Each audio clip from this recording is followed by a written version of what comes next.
Mahanga block ଅନ୍ତର୍ଗତ ଖନ୍ଦୋଳ ହନୁମାନ ମନ୍ଦିର ପରିସରରେ ହନୁମାନଜୀଉ ସାଂସ୍କୃତିକ ସଂସଦ ଆନୁକୂଲ୍ୟରେ ମାହାଙ୍ଗାର ଜନନାୟକ ଶେଖ୍ ମତଲୁବ ଅଲିଙ୍କ 82ତମ ଜୟନ୍ତୀ ଅନୁଷ୍ଠିତ ହୋଇଯାଇଛି। ପ୍ରାରମ୍ଭରେ ପୋଡ଼ାମରେଇ ପଞ୍ଚାୟତର ସିନ୍ଧୁପୁର ଗ୍ରାମର ବିଶିଷ୍ଟ ଶିକ୍ଷାବିତ୍ ସ୍ୱର୍ଗ ଦୀନବନ୍ଧୁ ପାତ୍ରଙ୍କ ବିୟୋଗରେ 2 ମିନିଟ୍ ନୀରବ ପ୍ରାର୍ଥନା କରାଯାଇଥିଲା। उक्त कार्यक्रम में किस विश्वविद्यालय गोपबंधु दास सभापतित्व करथिबा बेले प्रोफेसर विजयानंद सिंह अध्यक्षता करथिले। मुख्य अतिथि पूर्वतन अर्थमंत्री पंचानन कानून को जोगदेई मतलुब अलींक बहुमुखी प्रतिभार स्मृतिचारण करथिले। विशिष्ट साहित्यिक डॉक्टर बाबाजी चरण पट्टनायक मुख्य वक्ता भाव जोगदेई मतलुब अलींक बहुमुखी प्रतिभा संपर्क में आलोकपात करथिले।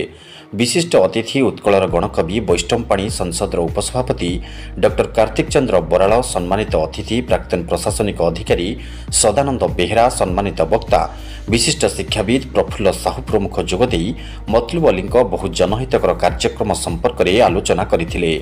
पंडित प्रभात कुमार कर अतिथि परिचय प्रदान करथिबा बेले आईनजीवी दीपक महांती सभा परिचालना करथिले। अन्यमानक मध्यरे आगामी शताब्दीर संपादक शेख मसूद अली, संग्राम सामल, सुकांत, शौकत अली, शेख जाकिर, शेख कलीमुल्ला आजाद प्रमुख उपस्थित थिले। शेष में अध्यापक अक्षय कुमार महांती धन्यवाद अर्पण करथिले। आज्ञा आज शेख मतलुब अलींक 82तम जयंती महासभा पालित हो जाई से विषय कोन निश्चय समस्तंकर जो माने दिवंगत हेलेनी तांकर जयंती बा मृत्यु दिवस रे तांकर श्रद्धालु माने श्रद्धा करते पालन करथांते। किंतु मतलुब अलींकर एई जो पालन होउची या एक न्यारा व्यवस्था तार कारण होउची राजनीति रे संस्कृति साहित्य एवं धर्मर एक अपूर्व समन्वय होउचंती शेख मतलुब अली। राजनीति सहित आपको जड़ित करी जहाँ आज दिन रे जो भाव को नहीं घृणा सृष्टि होउची से भाव को लेकरी केते श्रद्धा उपजीव एवं केपरि भाव में समस्त भितर संपर्क अधिक दृढ़तर हम ता से करुले। एवं से पोशाक व्यवहार खाद्य प्रणाली विचार धर्म विचार एक समय से जगन्नाथ धर्म और गीता उपरे एते बहुत विस्तृत भाव में सभा भाषण को दौले। एवं ता सहित ओडिया जातिर अस्मिता जो पुरुष माने जहाँ को लेकर ओडिया जाति गर्व करे अहंकार भितर जमी जाए से अधिकांश पुरुष माहांगा माटी रे जन्म नहीं सब सामना को आनिबा भारत वर्ष ओडिशा रे सामना को आनिबा भारत वर्ष सामना को आनिबारे मतलुब अली थिले एक अनन्य पुरुष एवं सबुठारु तांकर अवदान ये माटीर संतान मानक पई समस्तकर स्मरणीय हो रही। से अवसर रे आज एठी सभार आयोजन होता उत्तर पीढ़ी पाखे ये वार्ता को पहुंचवा काम तो अच्छी महांगार जहाँ कर अजा कह पुओ को मान बाप को बाप कह पुओ को ये कथा रहा ये पोल मतलुब समय होता ये रास्ता मतलुब समय होता ये कॉलेज मतलुब समय होता ये स्कूल मतलुब ये कथा कह किंतु से जे यही आचरण ये व्यवस्थार जड़े मनीष थे जे श्रद्धा भितर धर्म भितर लोक भितर श्रद्धा को अधिक भाव में दृढ़ करुले श्रद्धार बंधन में बांधिक रखुले से प्रकार व्यक्ति आम पाखे जन्म नहीं राजनीति करुले ये कथा उत्तर पीढ़ी पाखे पहुंचब ये सभार उद्देश्य।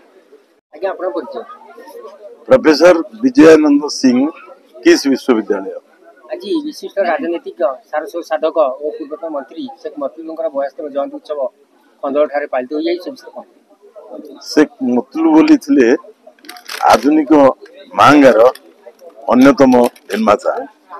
माहांगार विकास और उन्नयन अग्रगतिर से थिले नायक से थिले यथार्थ रे जने कर्मवीर।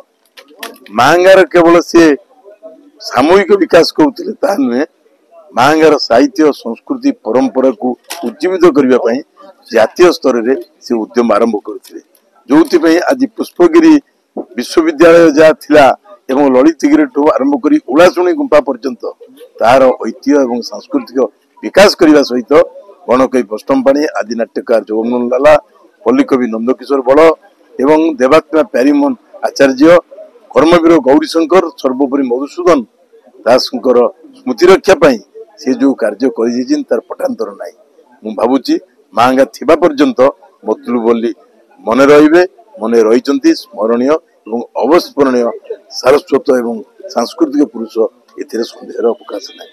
ପରିଚୟ ମୋ ନାଁ ବାବାଚରଣ ପଟ୍ଟନାୟକ। ଆଜି ମତଲବଙ୍କର 82ତମ ଜୟନ୍ତୀ ଉତ୍ସବ ପାଳନ କରାଯାଏ, ସେ ବିଷୟରେ କଣ? ମତଲବଙ୍କର 82ତମ ଜନ୍ମଦିନ ପାଳନ ହେଉଛି ଖଣ୍ଡୋଳ ଗାଁରେ।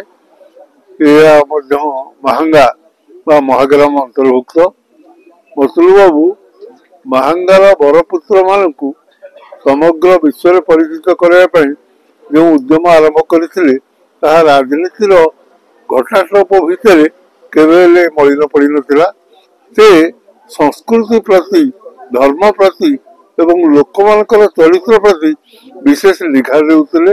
ସେଇଥିପାଇଁ ଆଜି ତାଙ୍କର ଜନ୍ମଦିନ ପାଳନ ହେବା ଅବକାଶରେ ମନେ ପକାଇ ଦିଆଯାଉଛି ଯେ ମତଲୁ ବୋଲିଙ୍କର ରାଜନୈତିକ କର୍ମ ପ୍ରବାହ ନିମିଳିତ ହୋଇଯିବ ସିନା, ତାଙ୍କର ସାଂସ୍କୃତିକ ଚେତନା ପାଇଁ, ସାହିତ୍ୟ ଏବଂ ଭାଷା ପାଇଁ କରିଥିବା ଉଦ୍ୟମ ନିମିତ୍ତ ସେ କେବେ ହେଲେ ଜନସ୍ମୃତିରୁ ବିଦାୟ ନେବେ ନାହିଁ, ସବୁବେଳେ ମନେ ପଡ଼ିବେ।